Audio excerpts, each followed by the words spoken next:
Tienes palabras de vida eterna.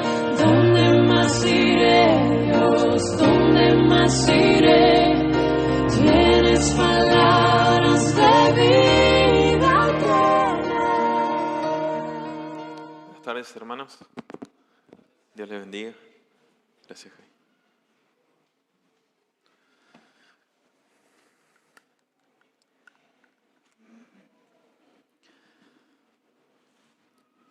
Les invito a abrir sus Biblias en la carta de Santiago.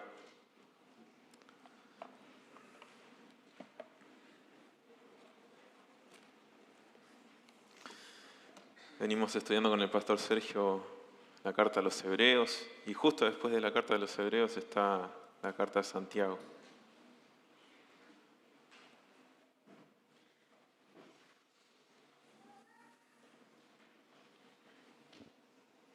Vamos a leer Santiago capítulo 1.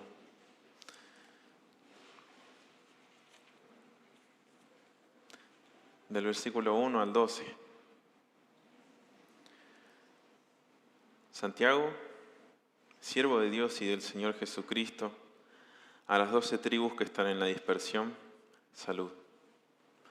Hermanos míos, tened por sumo gozo cuando os halléis en diversas pruebas, sabiendo que la prueba de vuestra fe produce paciencia. Mas tenga la paciencia su obra completa, para que seáis perfectos y cabales, sin que os falte cosa alguna. Y si alguno de vosotros tiene falta de sabiduría, pídala a Dios, el cual da a todos abundantemente y sin reproche, y le será dada. Pero pida con fe, no dudando nada, porque el que duda es semejante a la onda del mar, que es arrastrada por el viento y echada de una parte a otra. No piense, pues, quien tal haga, que recibirá cosa alguna del Señor. El hombre de doble ánimo es inconstante en todos sus caminos. El hermano que es de humilde condición, gloríese en su exaltación, pero el que es rico en su humillación, porque él pasará como la flor de la hierba. Porque cuando sale el sol con calor abrasador, la hierba se seca, su flor se cae y perece su hermosa apariencia. Así también se marchitará el rico en todas sus empresas. Bienaventurado el varón que soporta la tentación, porque cuando haya resistido a la prueba, recibirá la corona de vida que Dios ha prometido a los que le aman. Amén. Oremos. Señor, te agradezco, Padre, porque nos diste tu palabra, que es nuestro sustento, que por medio de ella nos sostenés, por medio de ella nos das vida, por medio de ella cambias, Señor, nuestro entendimiento de este mundo, de esta vida, de cómo necesitamos conocerte más. Te pido que nos ayudes a poder comprender las verdades que están acá en tu palabra, que pueda explicarlas con claridad y que vos transformes, Señor, los corazones a través de ella. En el nombre de Jesús. Amén. Santiago comienza su carta con una presentación y saludo aparentemente amenos, diciendo quién es él, a quiénes se dirige y su deseo para con sus destinatarios. Él dice: Santiago, siervo de Dios y del Señor Jesucristo, a las 12 tribus que están en la dispersión, salud. Primeramente, debemos aclarar que Santiago es la forma griega del nombre hebreo Jacobo. Decir Santiago o Jacobo para referirse a él es básicamente lo mismo. Podemos usar estos nombres indistintamente. La duda podría ser: ¿cuál es el Jacobo que escribió esta carta? De todos los Jacobos que se encuentran en el Nuevo Testamento, básicamente hay dos de los que se puede sospechar que sea el autor de esta epístola. Uno que podría ser sería Jacobo el apóstol, hermano de Juan, hijo de Zebedeo. Pero Jacobo el apóstol fue asesinado por Herodes, como dice Hechos 12. en una fecha muy temprana para la escritura de la carta. Por eso considero que no es él quien escribe esta carta, sino que es Jacobo, el hermano de sangre de nuestro Señor Jesucristo. Jacobo, Santiago, era el medio hermano de nuestro Señor, ya que Jesús fue engendrado en la Virgen María por medio del Espíritu Santo, pero luego de nacido el Señor, José y María tuvieron varios hijos e hijas. Contrariamente a lo que la Iglesia Católica cree, vemos por el testimonio de las Escrituras que el Señor Jesús era el primero de varios hermanos. Como dice Mateo 13:55, ¿no es este el hijo del carpintero? ¿No se llama su madre María y sus hermanos Jacobo, José, Simón y Judas?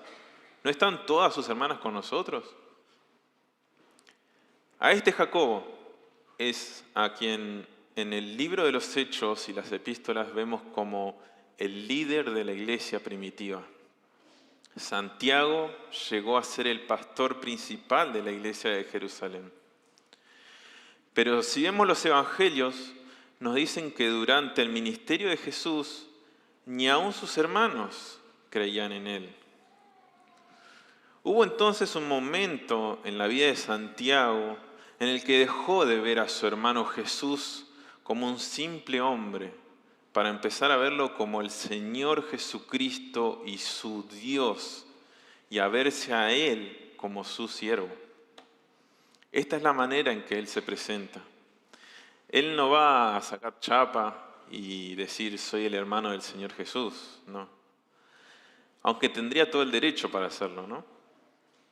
En toda la carta, Él sí llama hermanos a los creyentes a quienes se dirige, pero no lo hará así con el Señor Jesucristo. Eso es una muestra de la humildad de Santiago. Él se reconoce su siervo, su esclavo, es lo que significa esta palabra, doulos. Alguien que ya no se pertenece a sí mismo, sino que ha rendido su vida en servidumbre a quien reconoce como su Dios y Señor, su Mesías. Es lo que significa el título Cristo, ungido. El ungido profetizado desde el Antiguo Testamento, que un día vendría a libertar a su pueblo y establecer su reino. Incluso para resaltar esto, Santiago usa un orden muy particular para escribirlo. En el texto griego la sintaxis es diferente a como la tenemos en castellano. Literalmente dice, Santiago, de Dios y del Señor Jesucristo, siervo. Al escribir así, lo que pretende es dar énfasis en a quién él pertenece. Santiago ya ha dejado de ser el incrédulo que a veces aparece en los evangelios. Su vida ha sido transformada para siempre y ahora ve a su medio hermano Jesús como su rey y su libertador.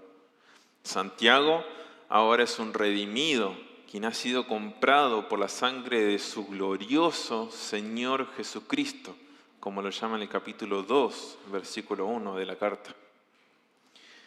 En varios lugares se le menciona a Santiago como un referente de la iglesia.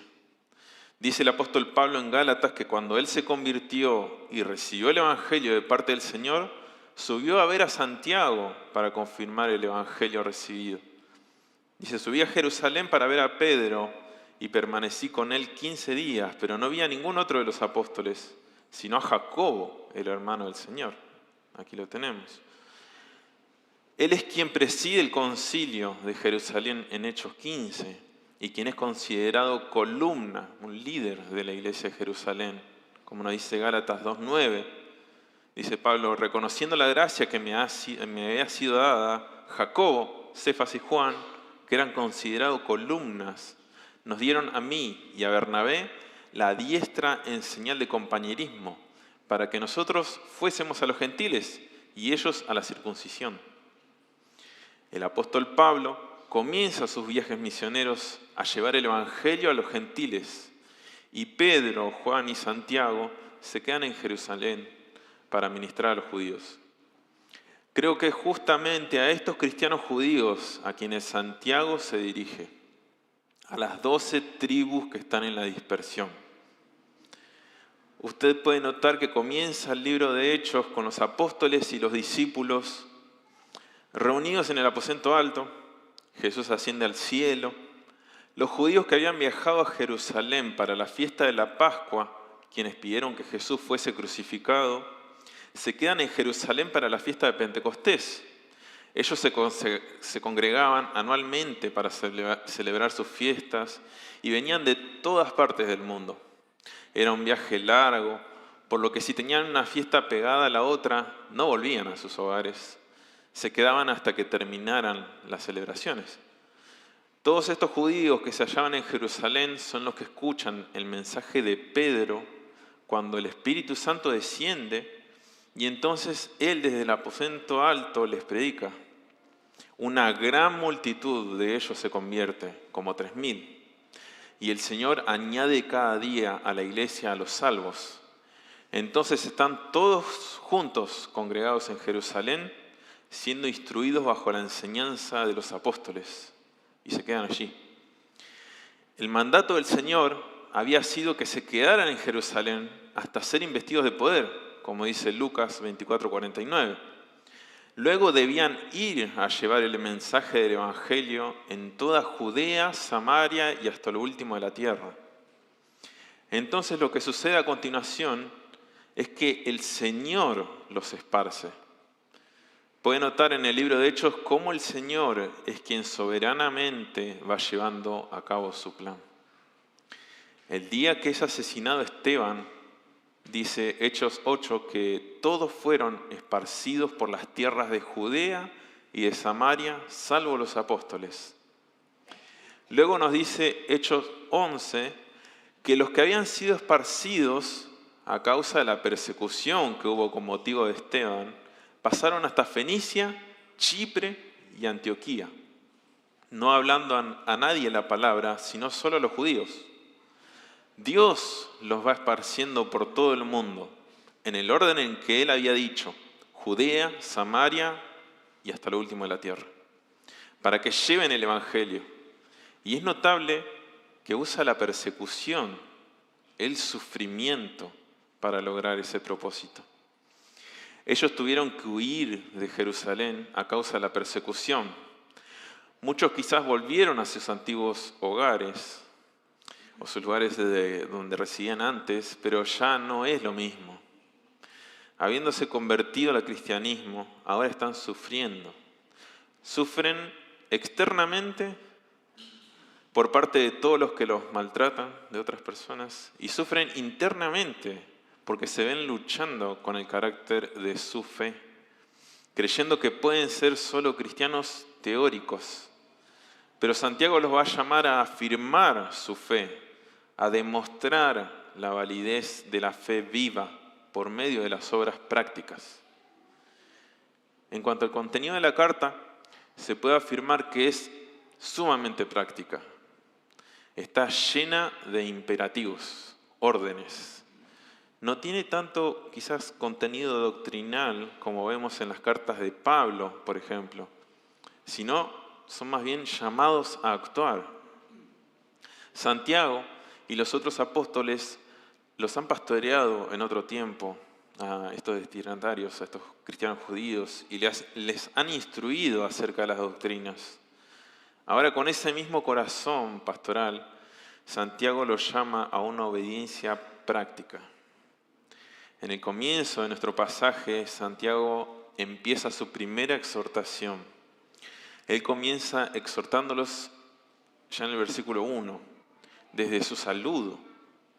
Si nos fijamos en el texto original, notaremos que la palabra que en nuestras Biblias se traduce salud, yairén, es un verbo y significa regocíjense, alégrense, la cual está conectada con el sustantivo que en el versículo 2 se traduce gozo, yara.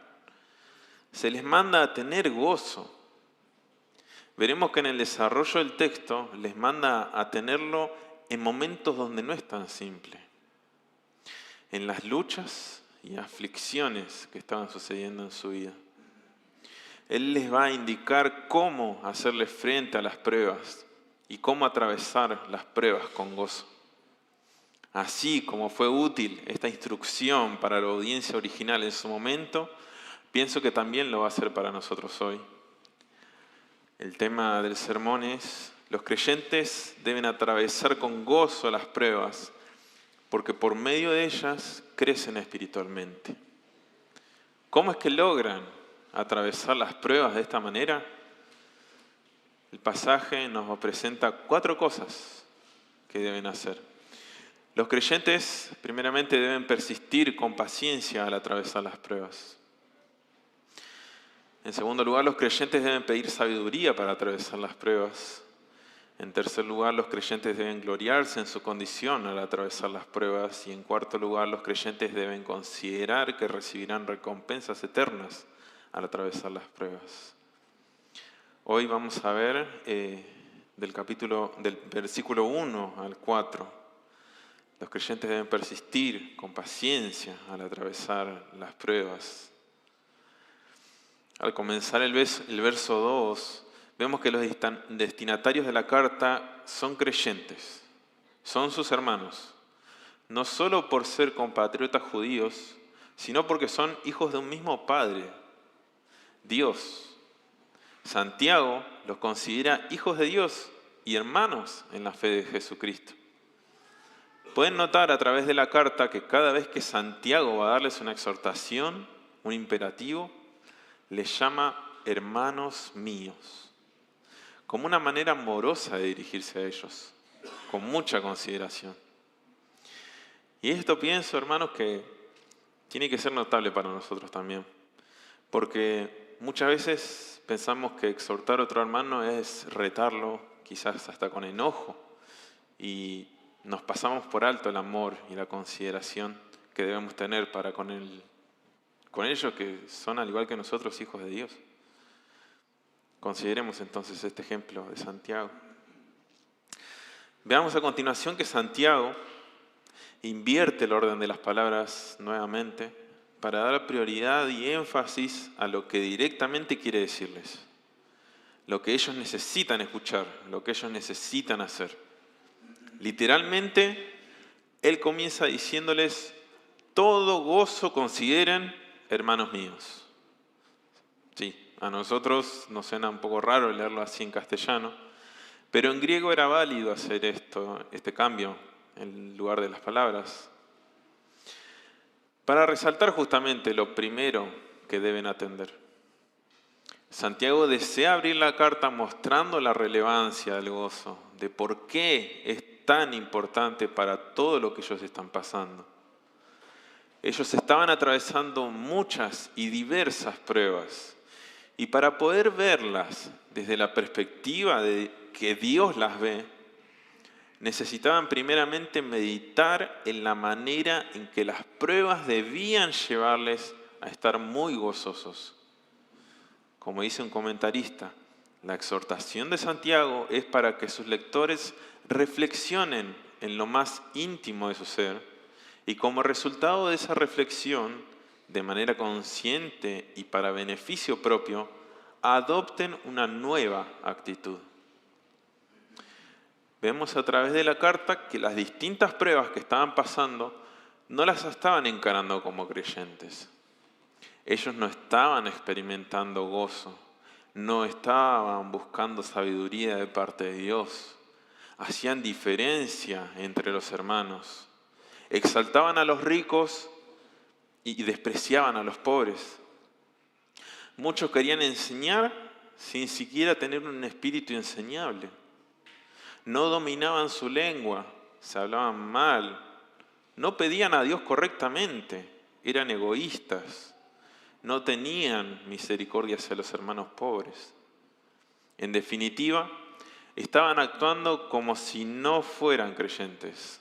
No estaban recurriendo a Dios para atravesar las pruebas. Y a lo largo de la carta, Santiago los va a exhortar a poner su fe en acción, a que demuestren su fe de manera práctica, cambiando todas estas actitudes malas y egoístas que estaban teniendo. Primeramente, teniendo gozo en medio de las pruebas. Para lograrlo, Lo primordial que tenían que atender era su perspectiva frente a las pruebas. Debían verlas como Dios las ve. Si queremos ver un gran ejemplo de cómo Dios ve las pruebas en la vida del creyente, podemos ir al libro de Job. Ahí vemos a este hombre al que Dios le quita todo, y durante todo el libro Job se la pasa reflexionando y discutiendo junto a sus amigos sobre por qué es que le suceden estas cosas. Y al final del libro podemos ver que Dios no le da respuesta a sus preguntas. Por el contrario, lo que hace Dios es hablarle de su soberanía y sabiduría, de cómo Él es el Dios que gobierna todo y que nada se escapa de sus manos. Esto hace callar a Job y lo consuela en medio de su angustia. Él dice: yo conozco que todo lo puedes y que no hay pensamiento que se esconda de ti. ¿Quién es el que oscurece el consejo sin entendimiento? Por tanto, yo hablaba lo que no entendía, cosas demasiado maravillosas para mí que yo no comprendía. Oye, te ruego y hablaré, te preguntaré y tú me enseñarás. De oídas te había oído, mas ahora mis ojos te ven. Por tanto me aborrezco y me arrepiento en polvo y ceniza.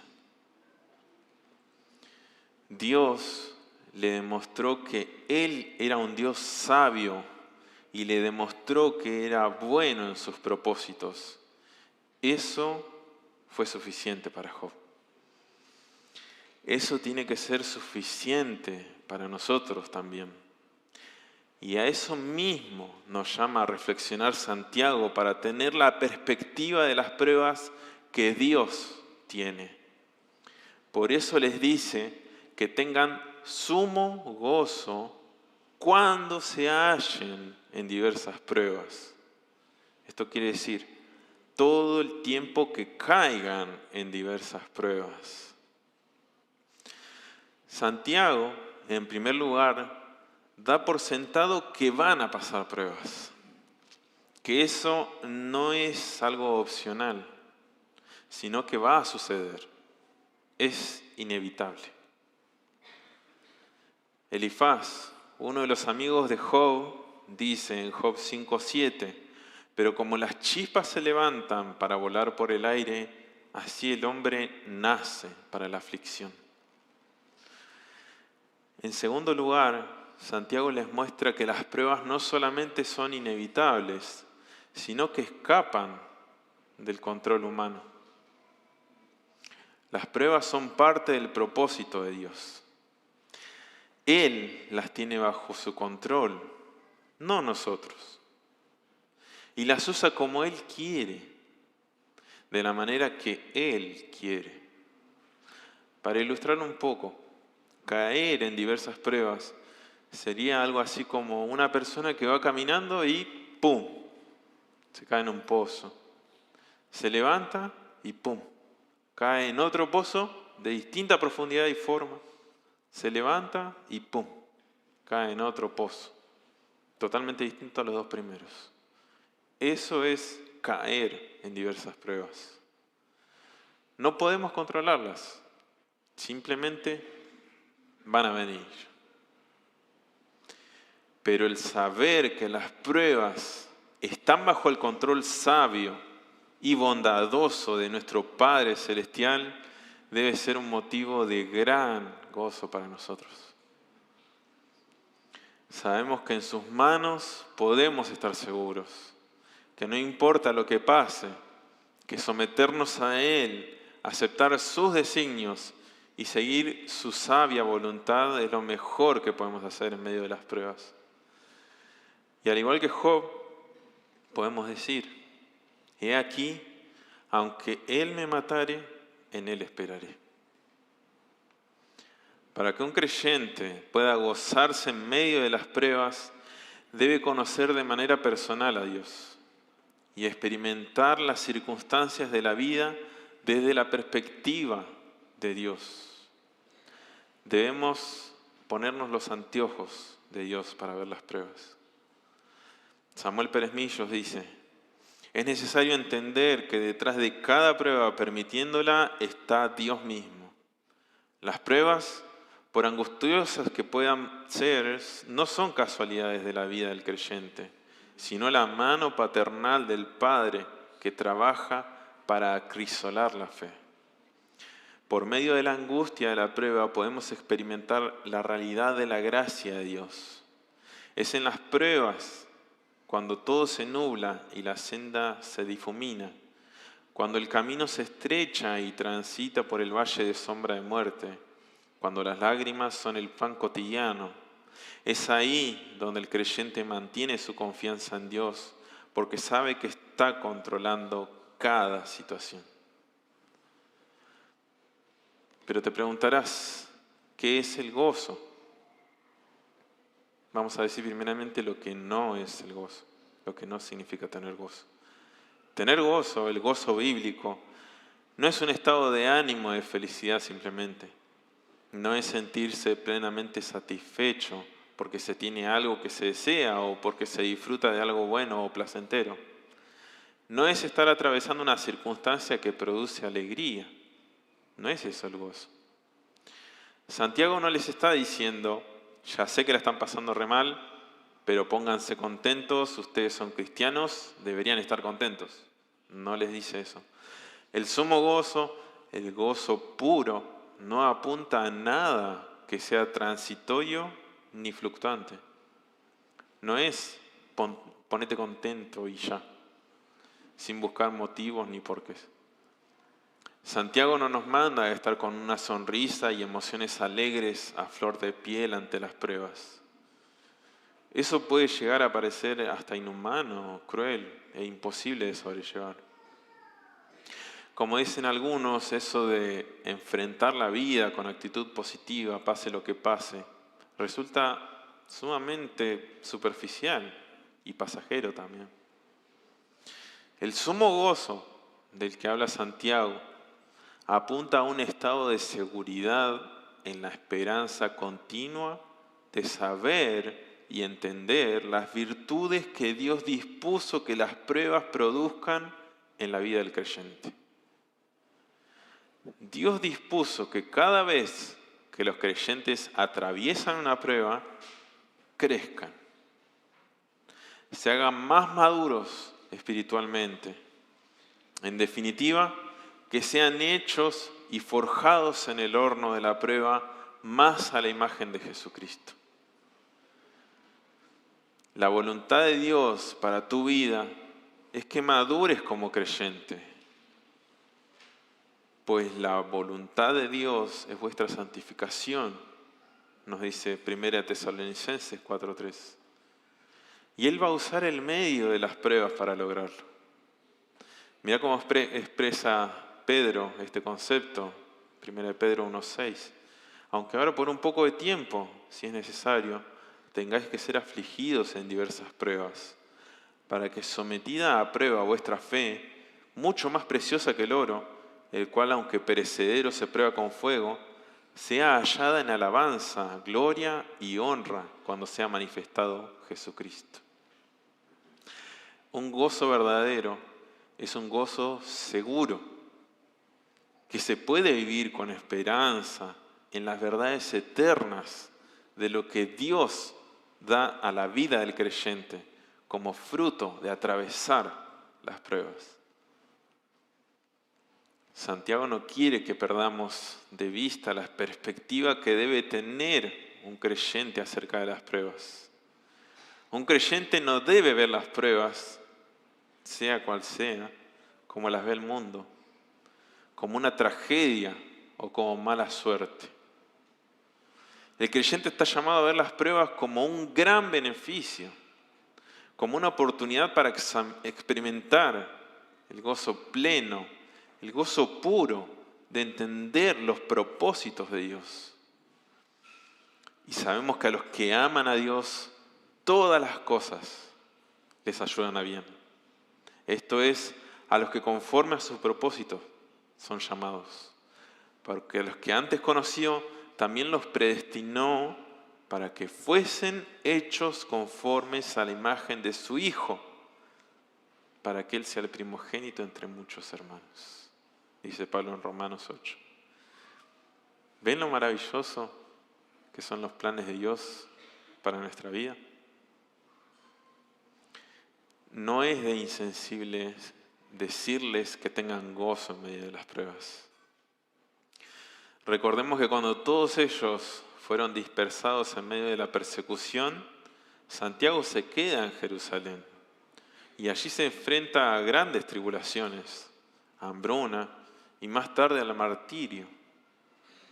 Según se cree, él fue arrojado desde el pináculo del templo y luego fue apaleado hasta morir.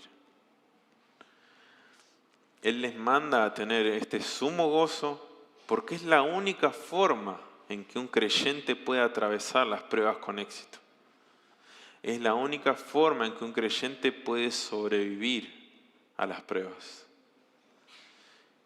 Y note que las diversas pruebas, quiere decir pruebas multicolor, puede ser todo lo que usted se imagina. La pérdida del trabajo, sufrir un robo, una enfermedad, la muerte de un ser querido, un diagnóstico médico inesperado, el tener que ayudar a tu esposa con los chicos, una discusión matrimonial, enfrentar las consecuencias de malas decisiones y más. Pero podemos estar tranquilos en las promesas del Señor que nos dice: no os ha sobrevenido ninguna tentación que no sea humana, pero fiel es Dios, que no os dejará ser tentados más de lo que podéis resistir, sino que dará también juntamente con la tentación la salida para que podáis soportar. Podemos estar confiados en esas promesas. ¿Qué necesitan saber para lograr este gozo? El pasaje prosigue: sabiendo que la prueba de vuestra fe produce paciencia. Este sabiendo se refiere a un conocimiento experimental, un conocimiento que ellos ya habían adquirido por la experiencia propia de haber pasado por pruebas, pero debían seguir practicando, debían persistir en ser probados. En el verso 2, la palabra que usa Santiago para prueba es peirasmos, que hace referencia a dificultades, obstáculos y circunstancias difíciles. Y puede ser traducida también tentación, dependiendo del contexto. Pero aquí en el verso 3, la prueba es la palabra dokimio y hace referencia a una prueba de calidad. Al igual que en el Antiguo Testamento, cuando uno que había tenido lepra venía ante el sacerdote para ser examinado y el sacerdote debía hacer una evaluación muy estricta sobre la persona para ver que estuviera en óptimas condiciones de ser reincorporado al campamento, a ese tipo de evaluación o prueba se refiere Santiago. Es la prueba de la fe que todo creyente va a atravesar. En distintas circunstancias, de distintas formas, por distintos periodos de tiempo quizás, pero todos los creyentes van a atravesar pruebas. Como dice un comentarista, las pruebas son los agentes que examinan la fe y revelan su verdadera naturaleza.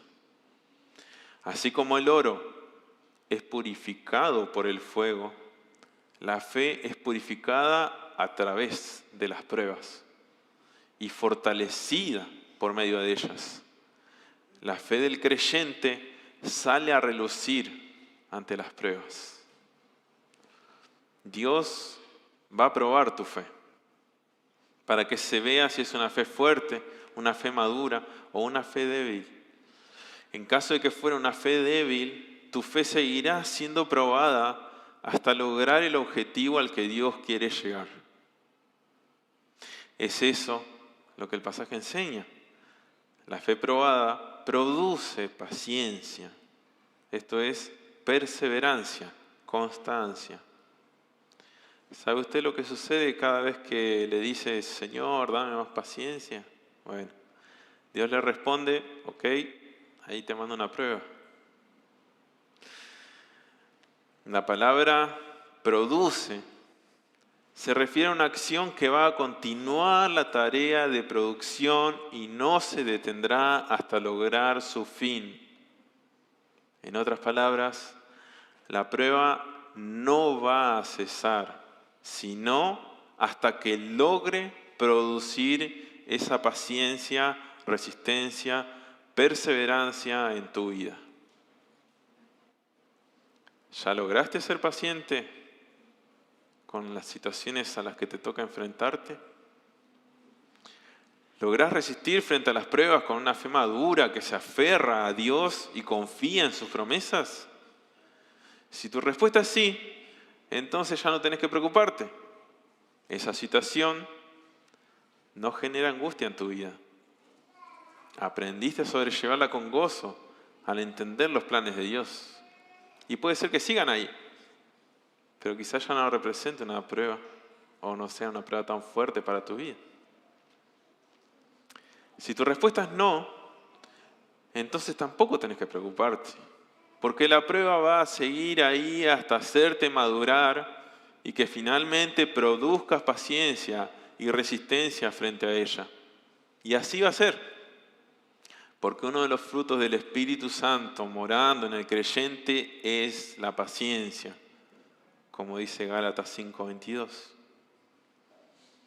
Paciencia es upomone. Significa literalmente permanecer debajo.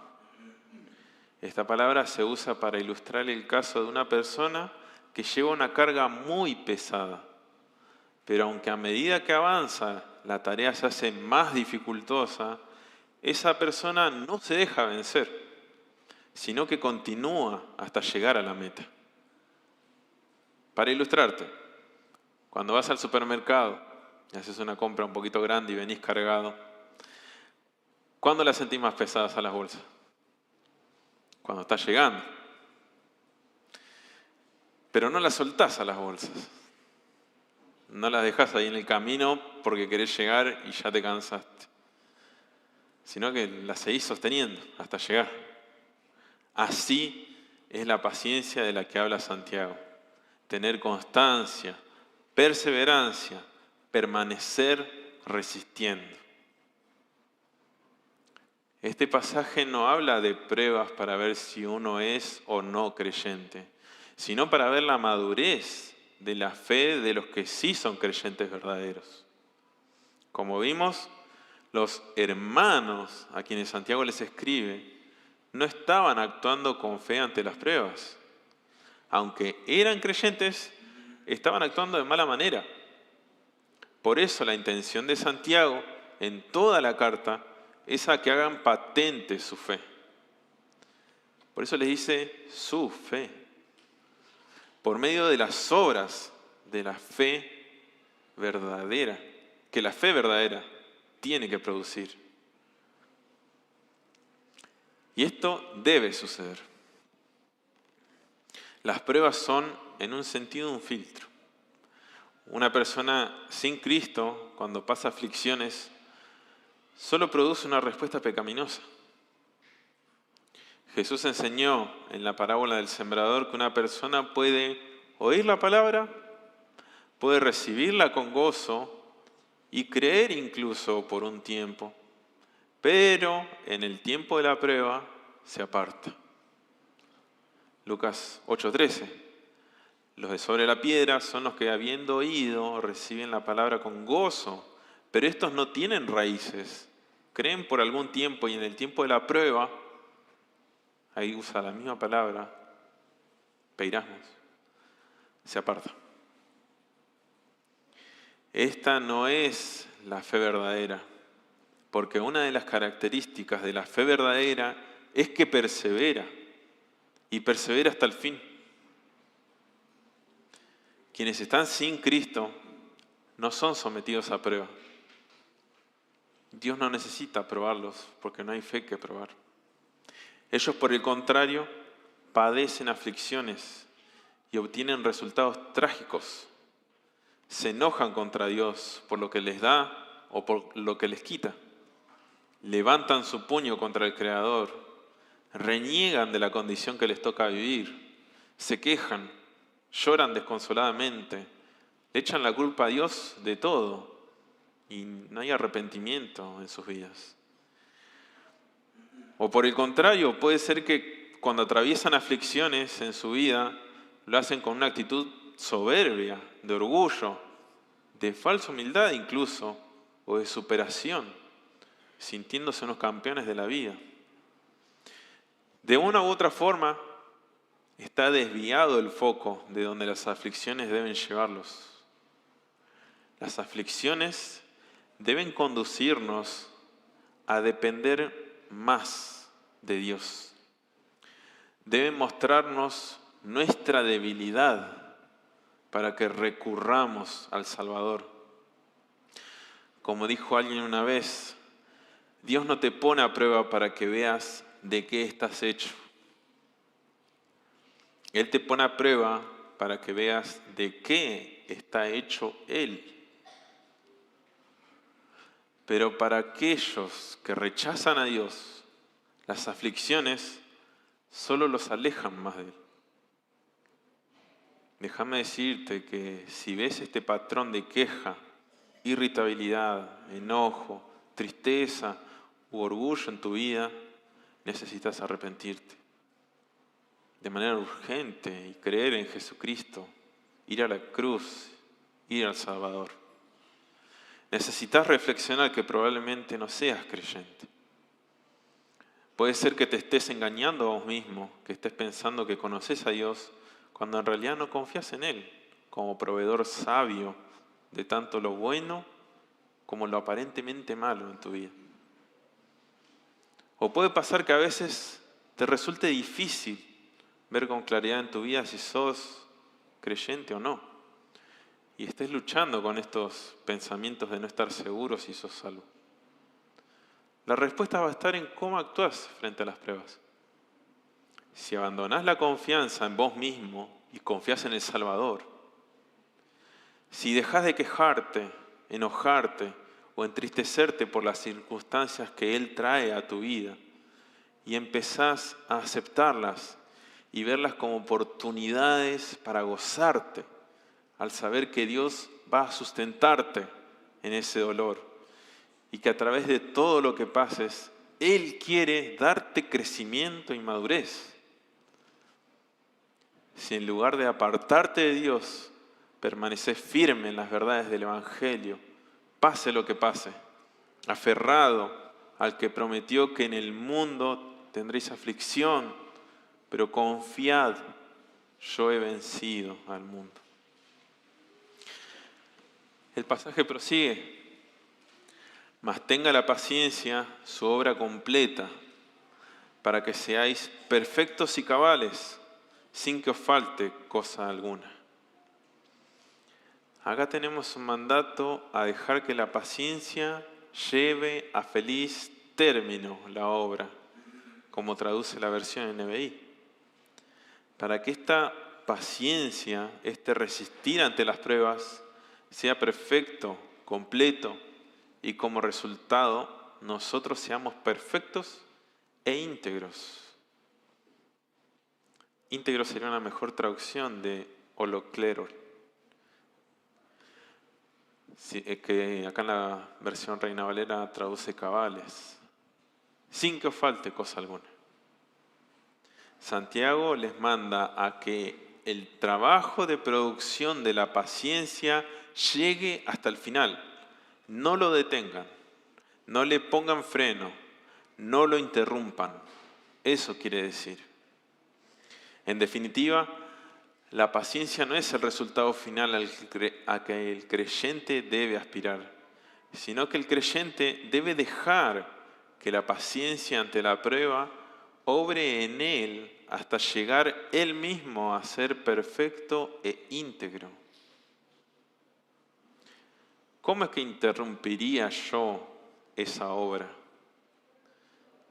Te doy un ejemplo. se podría hacer de la siguiente manera. Supongamos que sos una persona que sufre de ir al volante, esta enfermedad tan típica, ¿no?, entre los argentinos.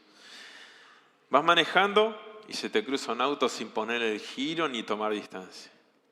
Te sorprendés, ¿no? Pero conservás la calma. No le tocas bocina, le pedís al Señor paciencia y lo dejás. Más adelante pasa una moto y te toca el espejo y sigue. Le tocas bocina, pero eso no lo hace volver ni venir a pedirte disculpas. Seguís conservando la calma y orás al Señor por más paciencia.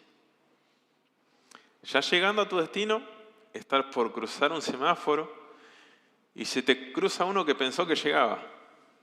Ahí bajás la ventanilla y le gritás con todas tus fuerzas mientras mantenés apretada la bocina durante 1 minuto y medio.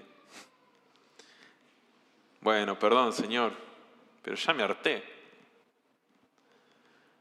Ahí interrumpiste la obra que la paciencia estaba llevando a cabo.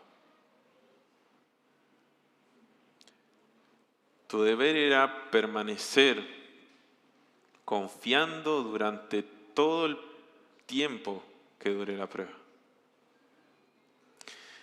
Conservar la calma, porque el Señor sigue siendo el mismo. Debes confiar que el mismo Dios que te proveyó de paciencia al principio de la prueba, lo va a seguir haciendo. Te va a seguir dando esa paciencia hasta el final de la prueba, por más dura que sea. El apóstol Pablo había recibido de parte de Dios lo que él llamó un aguijón en la carne, para que no se exaltara desmedidamente debido a las revelaciones que tenía.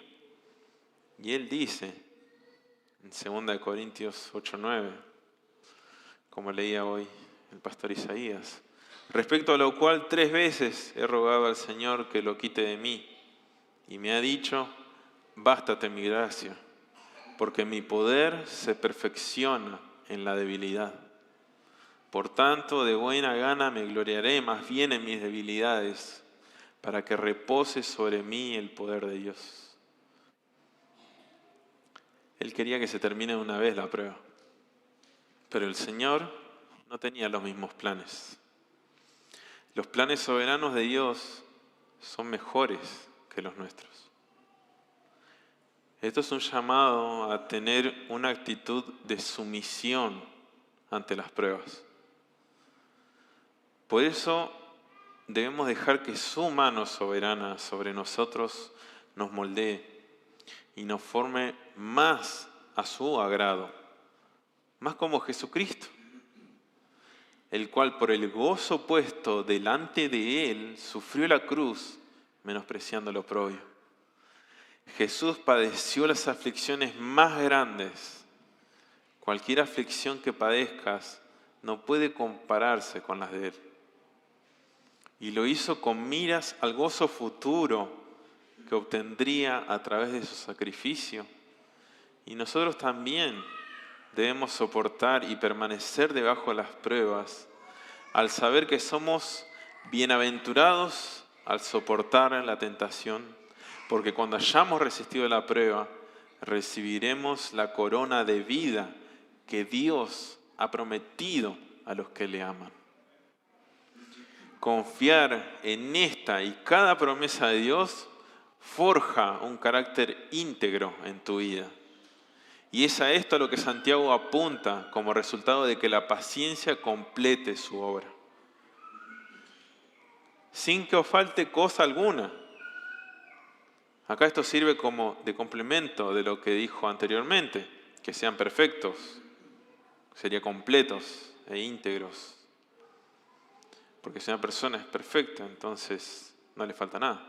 De lo contrario, deja de ser perfecto, completo. Y si bien Santiago presenta esta idea como el objetivo último de las pruebas que pasa nuestra fe, no dice que vayamos a lograr ese objetivo. Aún así, nosotros no deberíamos bajar la vara. A Dios no le satisface nada que esté por debajo de la integridad moral completa. Y a esto es a lo que apunta Santiago en toda la carta, a que muestren integridad en su carácter por medio de las obras que debe producir la fe verdadera. Dios pide lo mismo de vos, que sometas tu voluntad, tus planes, tu carácter cuando tu fe es probada. Que no dejes que te gobiernen las emociones que pueden aflorar en el momento, sino que con una actitud de gozo perseveres en soportar lo que ahora entendés que es para tu bien, para tu beneficio, para que seas más como Cristo y por lo tanto es para la gloria de Dios. Recordá que todo lo que puedas soportar en esta vida es un momento. Esta vida es un soplo. No se compara con la belleza de la eternidad. Que si somos hijos, también herederos de Dios y coherederos con Cristo, si es que padecemos juntamente con Él, para que juntamente con Él seamos glorificados. Pues tengo por cierto que las aflicciones del tiempo presente no son comparables con la gloria venidera que en nosotros ha de manifestarse. Esta esperanza tiene que llenarte de gozo.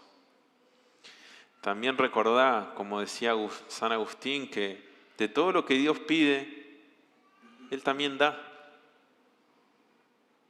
De todo mandamiento que hay en la Escritura, el Señor provee su gracia para que lo podamos cumplir. Dios te provee de todos los recursos necesarios para atravesar las pruebas de esta vida. Esforzate en depender de todos los medios de gracia. Como le dijo Pablo a Timoteo, esfuérzate en la gracia. Que como David puedas esperar pacientemente a Jehová. Que Él no cierra sus oídos a tus oraciones. Que estas verdades te hagan reflexionar y ver que el enemigo de la felicidad y el gozo no es el sufrimiento, como muchos creen, sino la idolatría. El creer que tus planes son mejores que los de Dios. Ese es el gran enemigo del gozo. En su libro Soy llamado, Dave Harvey escribe una sección sobre la vida del pastor James Montgomery Boyce. Dice así: en la primavera del año 2000, a Boyce le diagnosticaron cáncer y le dieron solo unas semanas de vida. Un domingo compartió lo que Dios le estaba mostrando al enfrentar la muerte. Si reflexionara en lo que está pasando teológicamente, hay dos cosas que resaltaría. Una es la soberanía de Dios. Eso no es nuevo. Hemos hablado siempre de la soberanía de Dios en este lugar. Dios tiene el control. Cuando cosas como estas suceden en nuestras vidas, no son por accidente. No es que Dios haya olvidado lo que estaba sucediendo y haya pasado algo por alto. Dios hace las cosas de acuerdo a su voluntad. Siempre lo hemos dicho. Pero hay algo más que me ha impresionado. ¿Acaso no es cierto que podemos percibir a Dios como soberano y al mismo tiempo como indiferente? Dios tiene el control, pensamos, pero no le importa lo que estoy pasando. No es así. Dios no solo tiene el control, Dios es bueno. Todo lo que hace es bueno. Y Romanos 12, 1, 2 afirma que tenemos la oportunidad de probar la voluntad de Dios a renovar nuestras mentes. Es decir, cómo pensamos en cuanto a estas cosas. Y luego dice, la buena voluntad de Dios, agradable y perfecta. ¿Es esto bueno, agradable y perfecto para Dios? Por supuesto que sí, pero el punto es que es bueno, agradable y perfecto para nosotros. Si Dios hace algo en tu vida, ¿lo cambiarías? Si lo cambias, empeorarías las cosas. No sería bueno. Así que debemos aceptar la voluntad de Dios y seguir adelante. ¿Quién sabe qué hará Dios? Por eso, hermanos, tengan por sumo gozo cuando se hallen en diversas pruebas, porque es el Señor quien las trae a nuestra vida, es el Señor quien nos sustenta en esos momentos y nos dice: no temas, yo te ayudo, no desmayes porque yo soy tu Dios. Podemos estar confiados en el Señor, aferrados a Él, creyéndole a Él, que va a ser quien nos dé esa fuerza para soportar. Amén. Oremos.